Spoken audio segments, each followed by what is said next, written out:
Assalamualaikum anak-anak, Ibu akan membahas kembali tentang ikatan ion. Pada materi terdahulu, ikatan ion itu biasanya terjadi pada ikatan antar unsur logam dan non-logam. Ingat ya, logam itu bersifat selalu menyerahkan elektron, dan non-logam selalu bersifat mengambil atau menarik elektron. Nah, saat ini Ibu akan ajarkan kalian apa perbedaan antara ikatan ion dengan ikatan kovalen. Soal yang pertama sampai soal yang ketiga ini adalah contoh dari ikatan ion ya. Misalkan ada unsur K yang nomor atomnya 19 dan unsur bromin yang nomor atomnya 35, berarti konfigurasi elektron dari bor itu kan 2, 8, 8, 1. Nah, agar ujungnya 8, K ini dia akan membuang satu elektronnya.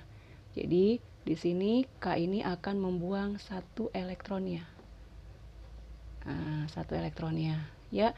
Sedangkan BR 35 berarti 2, 8, 18, 7. Sehingga agar ujungnya 8, dia akan mengambil elektron sebanyak 1. Oke. Nah, Ibu ulangi lagi ya. K yang tadinya jumlah proton sama jumlah elektronnya sama, ketika elektronnya dia keluar 1, sehingga dia akan kelebihan proton 1. Sehingga yang tadinya dia bentuknya atom, dia berubah menjadi bentuk ion plus. Ya, sedangkan Br, dia mendapat tambahan elektron 1, sehingga yang tadinya bentuknya atom menjadi ion negatif. Nah, di sini kan elektron dari K ini ditangkap sama Br, ya, jadi sudah seimbang. Nah, sehingga kalau K direaksikan dengan Br, maka senyawa yang terbentuk adalah KBr. Gitu ya. Bagaimana kalau misalkan nomor 2? Misalkan Ca nomor atom 20, berarti konfigurasi elektronnya 2882. Agar ujungnya 8, berarti dia harus membuang 2 elektronnya. Di Ca dia buang elektron sebanyak 2. Sehingga ada proton yang berlebih 2. Sehingga dia berubah menjadi ion 2+, dan sedangkan Cl 287, agar ujungnya 8, dia hanya mampu menarik 1. Cl dia menarik 1, sehingga dia berubah menjadi Cl- karena kelebihan elektron 1. Nah, di sini belum sama nih. Ca membuang 2 elektron, Cl hanya mampu mengambil 1 elektron. Ya, jadi Cl-nya ini harus dikalikan dengan 2. Sehingga di sini 2, 2, 2. Nah, ini udah sama, kita coret. Sehingga Ca jika direaksikan dengan Cl, dia berubah menjadi senyawa CaCl2. Gitu ya, karena membutuhkan Cl sebanyak 2. Yang nomor 3, Al nomor atomnya 13, berarti 283. Supaya ujungnya 8, berarti dia harus membuang 3. Al dia buang 3 elektron, sehingga dia berubah menjadi ion 3+. Nah, sulfur ujungnya 6 ya, dia nomor atomnya 16, berarti 286. Dia membutuhkan 2 elektron. Nah, di sini S dia membutuhkan 2 elektron, sehingga dia menjadi S2- karena dia kelebihan 2 elektron. Nah, di sini belum sama, 3 elektron, di sini 2 elektron. Agar sama, berarti Al-nya harus dikalikan dengan 2. 3 kali 2, 6. Ya, S-nya harus dikalikan dengan 3. 2 kali 3, 6. Jadi udah sama nih. Berarti di sini 2 Al, di sini 2 Al3+. Berarti 2 kali 3 berarti sini 6 elektron.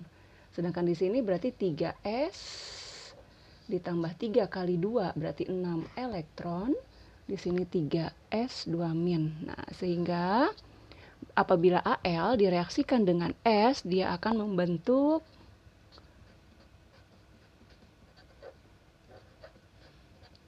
Al2S3. Tuh, seperti itu. Ya, ini adalah contoh soal dari ikatan ion. Nah, sekarang bagaimana kalau ikatan kovalen? Ikatan kovalen adalah ikatan antara sesama unsur non-logam. Kalau tadi logam ada yang menyerahkan, nah kalau sekarang dua-duanya adalah non-logam. Jadi sama-sama menggunakan atau menarik elektron, tidak ada yang memberikan.